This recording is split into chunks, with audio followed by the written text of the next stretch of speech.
She was just the cleaning lady. Just a black woman with a mop. That's what they saw. Not the Harvard degree. Not the billion-dollar legacy. Just her uniform and her skin. They mocked her. Talked over her. Tossed trash on the floor like she was part of it. Until the day she walked into the boardroom, and they realized who she'd been all along. But by then it was too late. The damage had been done. And she remembered every insult, every smirk, every cold dismissal in the hallway. Now she stood tall. Not just as the boss's daughter, but as the new CEO. And she wasn't here for revenge. She was here to make them face what they'd ignored for years. The Seattle skyline shimmered beneath an overcast sky as Franklin Morgan, founder of the tech giant Virion Technologies, stood in his corner office, lost in thought. 35 years ago, he built the company from a garage into a global name, synonymous with innovation and ambition. But behind all the glass and growth charts, something deeper troubled him. Not numbers, not competition, but people. Across from him stood Celeste Morgan, 32, sharp-eyed and unshakable. Her navy suit was pristine, her curls pulled into a low bun, every detail polished. She had the pedigree, Harvard, 5 languages, global expansions under her belt, and was poised to take the helm. But today, her father's gaze held something different. Not strategy. Worry. "You wanted to see me urgently?" she asked, sensing the weight behind his silence. Franklin gestured toward the leather seat. "Sit down, baby." He paused, fingers tapping gently on the edge of his desk. Then he looked up. "This place, it looks perfect on paper, but I don't trust the paper anymore." Celeste listened quietly. "Our revenue's up, our surveys look clean, but something's off, something rotten under the polish." He leaned closer. "It's how some of our people treat the ones who clean for us, the ones who stay late, scrub toilets, empty trash." His voice tightened. "I've heard things, seen glances, and I don't like what it tells me about who we've become." Celeste's brow furrowed. "You're thinking of an audit?" He shook his head. "Audits don't see ghosts." He opened a drawer and slid over a plain manila folder. On the front, a name handwritten in faded ink. Maya Jackson. Inside, ID cards, work forms, custodial assignments. Celeste read in silence. "You want me to be her?" she asked quietly. "Not pretend," Franklin said. "Become. I want you to live their world. See the company through their eyes." Celeste looked down at the photo. Her own face, stripped of status, labeled janitorial. "Why me?" she whispered. Franklin leaned back, eyes firm. "Because this company will be yours. But first, you need to know what's underneath it. You need to feel what they feel." He paused. "Janitors see everything, because no one sees them." Celeste sat still, the weight of the folder in her lap. Her office, her title, her comfort, all about to vanish. But in her father's steady gaze, she saw no doubt, only faith, and urgency. She took a breath. "All right," she said. "Let's see who we really are." Celeste's transformation began in silence. Her crisp white shirts and tailored slacks were boxed away, replaced by a gray-blue uniform with uneven seams and a faint industrial smell that never washed out. Her curls, usually styled with precision, were now tucked under a generic cap, no longer a statement of pride but a tool of invisibility.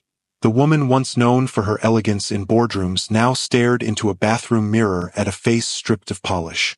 No foundation, no earrings, just bare skin, tired eyes, and a badge that read Maya Jackson Facilities, Night Shift. In that moment, Celeste didn't feel like she was acting. She felt like she was becoming what society had always expected of someone who looked like her when the wealth and status were stripped away. For the first time, she was entering the world not as the daughter of Franklin Morgan, but as a black woman with no last name that mattered. And for the first time in years, her worth would not be assumed, it would be ignored. Her first shift began beneath buzzing fluorescent lights in the service wing of Virion Tower. There were no polished floors here, only scuffed concrete and old vending machines with buttons that stuck.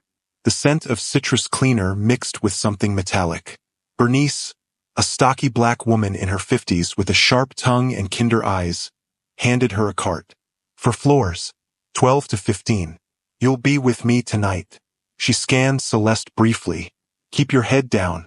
Smile if someone talks. But don't expect it. As they pushed the cart into the elevator, Celeste noticed how the light dimmed the higher they rode.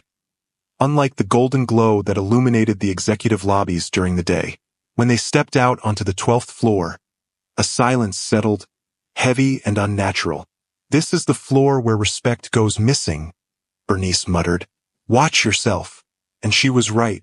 Celeste moved through wide hallways lined with glass-walled offices, now mostly empty, but somehow still pulsing with presence.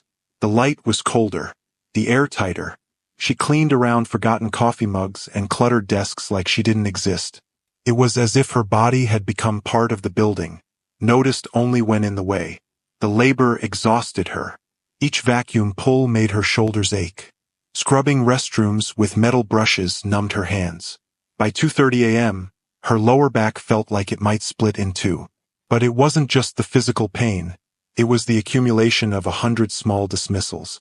One woman scolded her for making noise with a spray bottle while she was on a call, though the office was otherwise empty. A man dropped his sandwich wrapper inches from the bin she had just emptied, glanced at her, and walked away. No nods, no acknowledgments, just a rhythm of erasure. What stunned her most was how effortless it seemed for them, as if they'd been trained not to see her. Sometimes she heard them whisper, about office gossip, about DEI fatigue, about how people expect handouts just because they check boxes.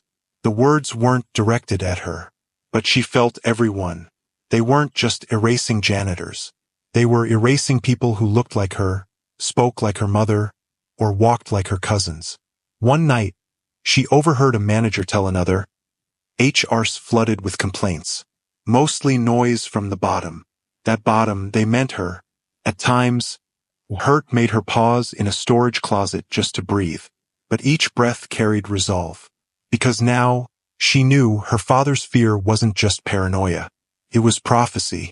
Over the following nights, Celeste began to blend in, not just in appearance, but in rhythm. She moved quietly beside Bernice, nodded at Carlos from HVAC when they passed on the freight elevator, and shared vending machine coffee with Tasha from the basement crew. Tasha once joked, "You got that new girl don't trust nobody look. Smart." They laughed, but under the laughter was kinship. One night, while wiping down a chrome elevator panel, Celeste overheard a junior exec on his phone. "Yeah, we hired another one. Diversity points, you know how it is." Then laughter. That same night, an older white manager stared at her for just a second too long before tossing his coffee into the trash with a sharp, "You missed a spot." It wasn't just rudeness, it was possession. Like he owned the air between them. Celeste said nothing, just bowed her head and kept wiping. But inside, she documented it all. Every slur, every microaggression, every moment they mistook her for less. She began keeping a small notebook taped beneath the bottom drawer of her supply cart, writing each night before clocking out. And before long, she wasn't just observing. She was investigating. Because now it wasn't about feeling what they felt. It was about proving it, and making sure no one could look away again. Not this time. The first direct hit came on a Tuesday, just after midnight. Celeste, still Maya to everyone else, was mopping near the executive wing when she saw someone approach. It was Richard Langford, the chief operating officer, tall, broad-shouldered, with the gait of someone who believed the floor should part for him. He barely looked at her. His shoes clicked past, the scent of his cologne trailing behind. Then, just as he reached the end of the corridor, he doubled back. Celeste had just mopped that section. Without a word, Langford uncapped a bottle of sparkling water and deliberately emptied it in a wide arc right across the freshly cleaned tile. The water spread, pooling at her feet. He didn't even meet her eyes, just muttered, "You missed a spot," and walked away, smirking. Celeste froze. Her grip on the mop tightened. Her cheeks flushed with heat, but not from shame. From fury. She wanted to scream, to throw the mop down and say who she really was. But she didn't. Instead, she bent down, slowly, quietly, and mopped the puddle again. Her silence wasn't weakness. It was storage. She was storing every insult like evidence. A few nights later, it was Miles Rennick, the chief marketing officer. He was known in the building for being intense, demanding, and constantly irritable. When Maya entered his office to clean, scheduled after hours, he was still inside, typing furiously. "You people don't knock now?" he snapped without looking up. She apologized quietly, backing away, but he waved her in with a groan. "Just make it quick and quiet." She began wiping the glass table, careful not to disturb anything. But as she turned to vacuum the rug, he stood up and began pacing. I don't even know why they hire people who can't follow instructions," he said aloud, though clearly to her. "You don't need a degree to wipe a desk. But damn, at least learn to do it right." Celeste said nothing. Her heart was pounding, but her hands stayed steady. "Start over," he added coldly, pointing to a corner she had already cleaned.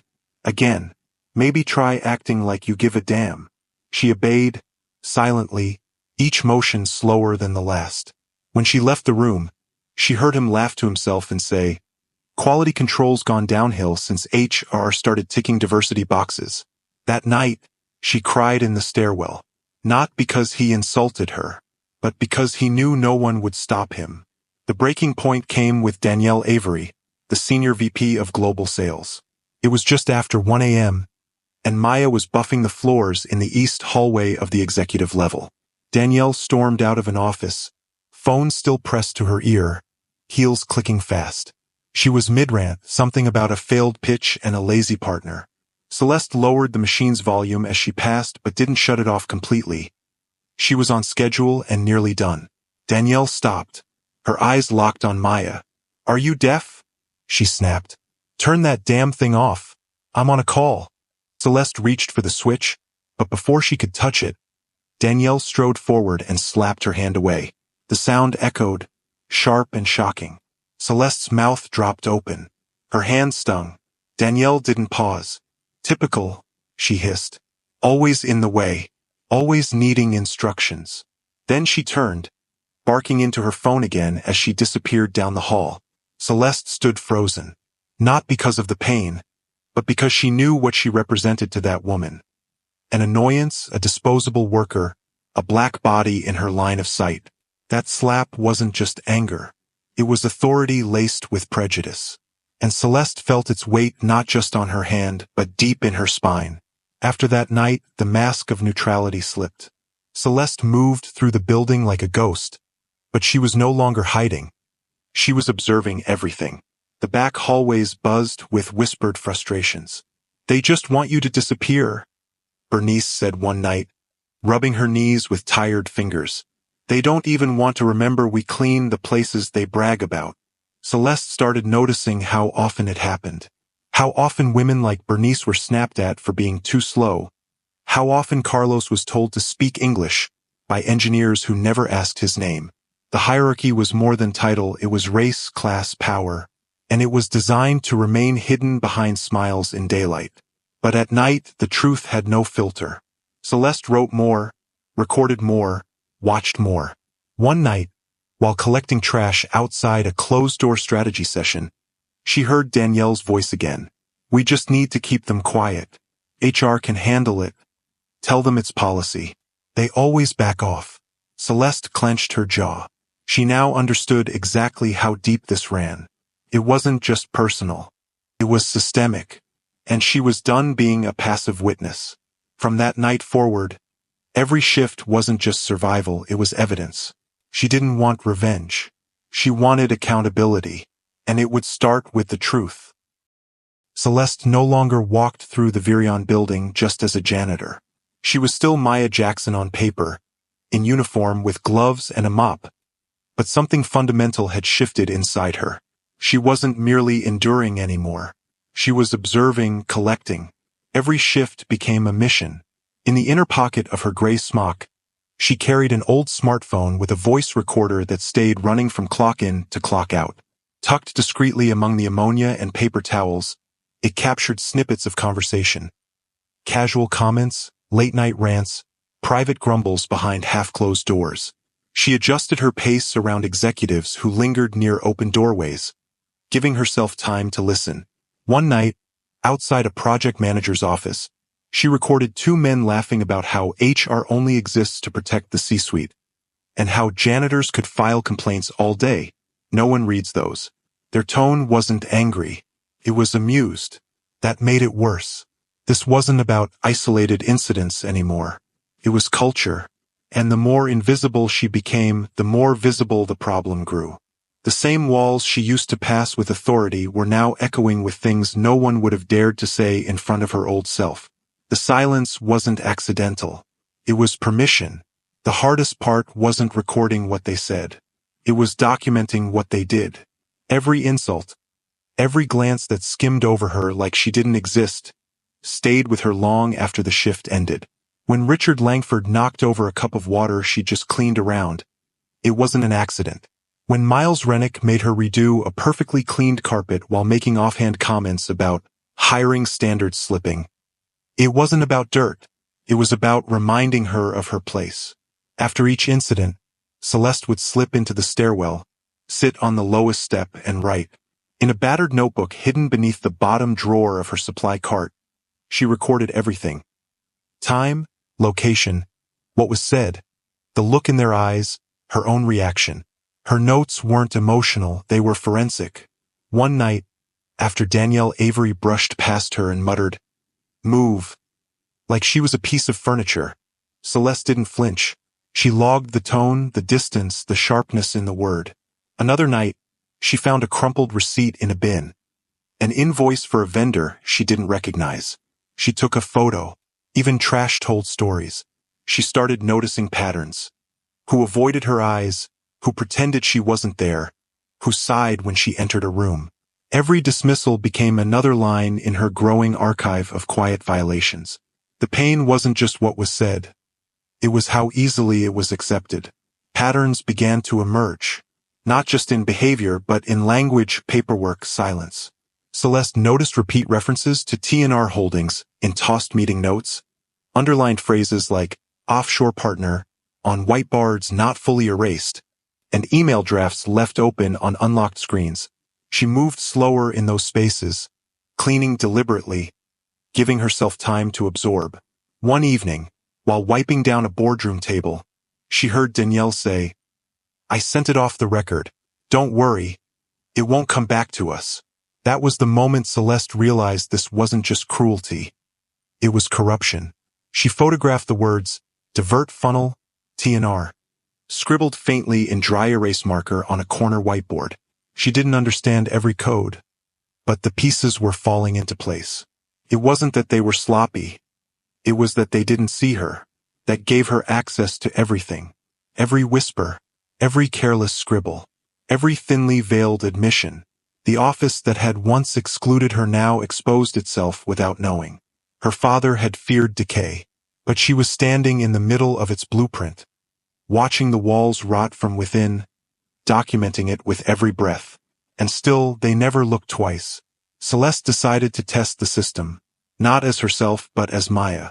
One afternoon, she slipped into the locker room early, pulled out a prepaid SIM card, and called the internal HR hotline.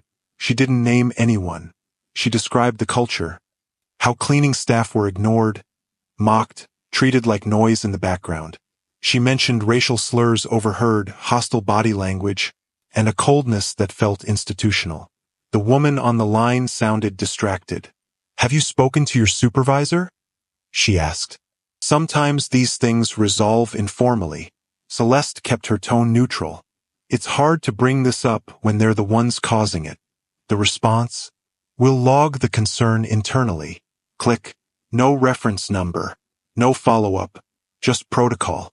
That night, Celeste sat in the break room under humming fluorescent lights, her notebook open beside a half-drunk coffee. She flipped through pages, quotes, names, timestamps, photos, dozens of entries. She realized she wasn't just building a case. She was preserving a truth others had been trained to ignore. She closed the notebook, slipped it into her locker, and exhaled slowly. The question now wasn't whether she had enough. It was whether they were ready for what she had, and whether she was ready to burn down their silence. The boardroom at Virion's top floor had never felt colder. It was early Monday morning, an unusual time for an executive meeting, and yet every seat at the long table was filled. Department heads, division leaders, senior executives. Everyone had been summoned by a last-minute internal memo marked mandatory.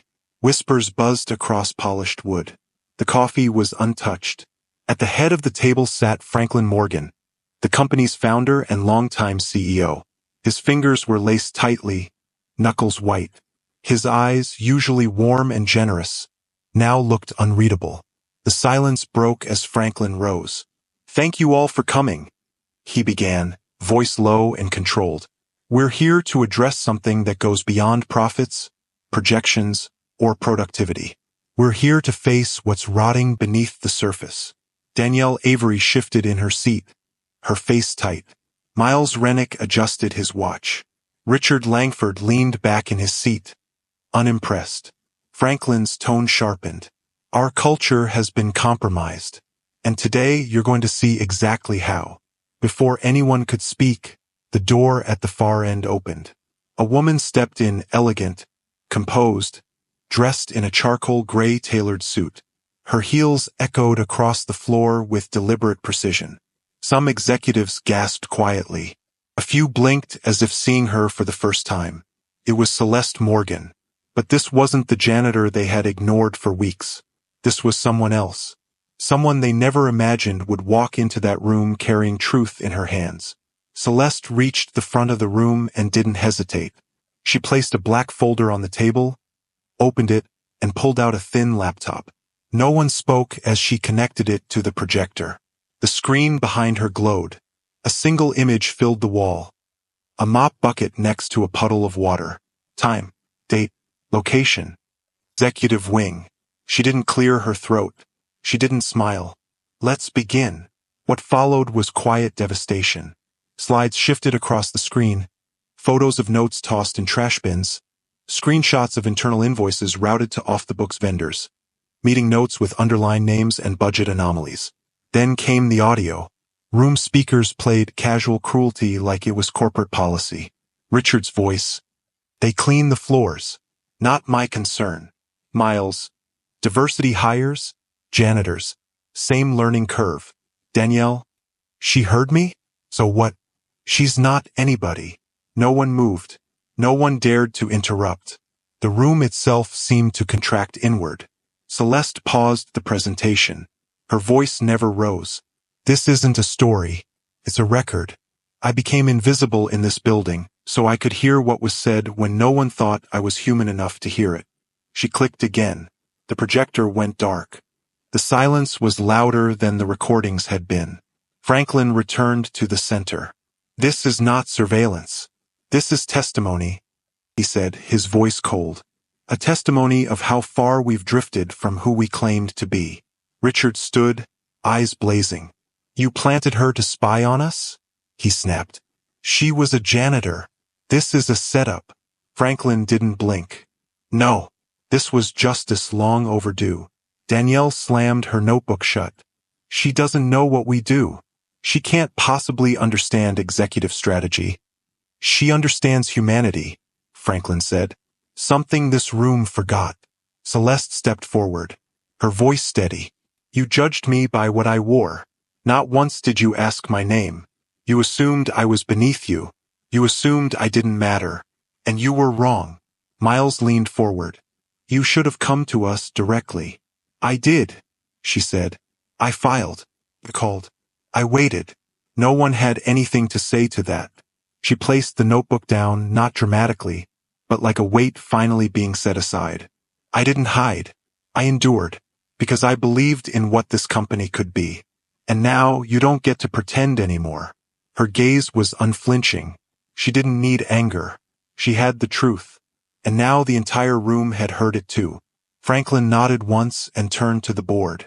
Effective immediately, Richard Langford, Miles Rennick, and Danielle Avery are dismissed from their positions. Their access is revoked. HR and legal have been briefed. The door opened. Security officers stepped in. Not hurried, not loud, just present. Danielle stood halfway. "You're making a mistake," she said, voice cracking. "No," Franklin replied. "I'm correcting one." Richard didn't argue. Miles walked out without a word. For the first time, they looked small. When the door closed, Franklin faced the rest. Celeste Morgan will lead the Internal Reform Task Force. Her actions have restored what our systems erased.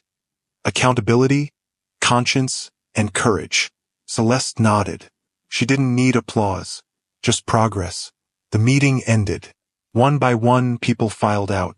Slower, quieter, changed. Outside, in the hallway, a janitor pushed a cart. Older, worn. She stopped, looked up at Celeste. They said nothing, but in that look, there was something stronger than words. Respect, gratitude, solidarity. Celeste didn't need a podium. She didn't need a microphone. She had already spoken louder than any title ever could. She had walked their hallways.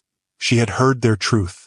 And now she was going to rebuild everything they thought would never be seen. Celeste stepped out of the boardroom, her fingers still lightly curled around the black notebook. The hallway stretched quiet before her. Behind closed doors, a legacy had shifted, subtly but irreversibly. Her footsteps were slower now, not from fatigue, but from release. She didn't need to look back. The room would never look the same again. Franklin followed a few steps behind, his pace measured. For the first time in weeks, he walked beside her, not ahead. "You were calm," he said softly. "Even when they weren't." "I've had time to rehearse," Celeste replied, "and more time to listen." He paused. "I'm sorry I didn't see it sooner. That I didn't see you sooner." Celeste didn't stop walking. "You weren't supposed to. That was the point of the disguise." "No," Franklin said, his voice lower. "The disguise wasn't the uniform. It was the culture that made it invisible. That made her stop." She turned to him, the hallway empty around them. "I wasn't asking to be seen. I was asking them to look." Franklin nodded once, slowly. "And now they will." Later that week, in the main auditorium, the company hosted its quarterly town hall. For the first time, the stage looked different. No banners, no podium, just a single stool, a microphone stand, and Celeste, standing alone, notebook in hand. Hundreds of employees sat below, whispering quietly. Rumors had moved faster than memos. They knew something had happened. They just didn't know what. Celeste tapped the mic gently. "Hi," she began, not forcing the room to quiet. "Some of you know me as Maya Jackson. Some of you didn't know me at all. That's okay. I didn't come here to be remembered. I came here to listen." She took a breath. "I walked these halls in silence. I worked beside people who smiled at me during the day and spoke differently once they thought I'd gone. I don't say this with anger. I say this because silence protects habits. And the longer we stay quiet, the longer harm wears a badge." No one moved. A few sat straighter. "I'm not here because I want to clean up what they did. I'm here because I want to rebuild what they forgot. And I can't do that from behind a wall of policies. I can only do it by asking every single one of you, what kind of company do you want to walk through?" When she stepped off stage, Celeste didn't wait for applause. She walked directly into the crowd. Not towards the VPs or the comms team, but toward the maintenance staff in the back row. The ones in navy polos with calloused hands and tired posture. One of them, an older man with graying hair and a name tag that said Ron, stood first. "Thank you," he said simply. Celeste nodded. "For what?" "For not turning your notebook into a weapon," he replied. "For turning it into a door." Another worker, a younger woman with braided hair and a clip badge labeled Temp Week 2, looked hesitant, then added, "They don't usually hear us." "They still might not," Celeste said honestly. "But now they don't get to pretend they didn't know." The circle grew. Not loud, not political, just present. One by one, stories came. A time someone had their schedule cut for asking too many questions. A manager who only called them by uniform color. A lunchroom incident that no one ever reported because it was just a joke. And Celeste didn't fix anything that day. But she stayed. She listened. And she wrote nothing down, not this time. This part wasn't for record. It was for repair. That evening, Celeste returned to the office alone. The halls were quieter than usual. She didn't go back to her old locker. She didn't need to. Instead, she walked the executive corridor again. This time not as a shadow, but as herself. She passed the glass doors, the framed accolades, the curated photos of culture. None of it moved her. None of it felt real anymore. She stopped by the window at the end of the hallway. Outside, the city pulsed, oblivious to the change inside. In her hand, she still carried the notebook. Not because she needed it, but because it reminded her truth is heavy, but necessary. Some people carry weight so others don't have to. She placed the notebook in the cabinet of the ethics office, top shelf, locked drawer. Then she turned off the light. No final speeches. No grand exits. Just a hallway she could finally walk through without whispering. Just a story that didn't end in punishment, but in perspective. And that, in the world Celeste wanted to build, was more powerful than anything they'd ever written into a policy.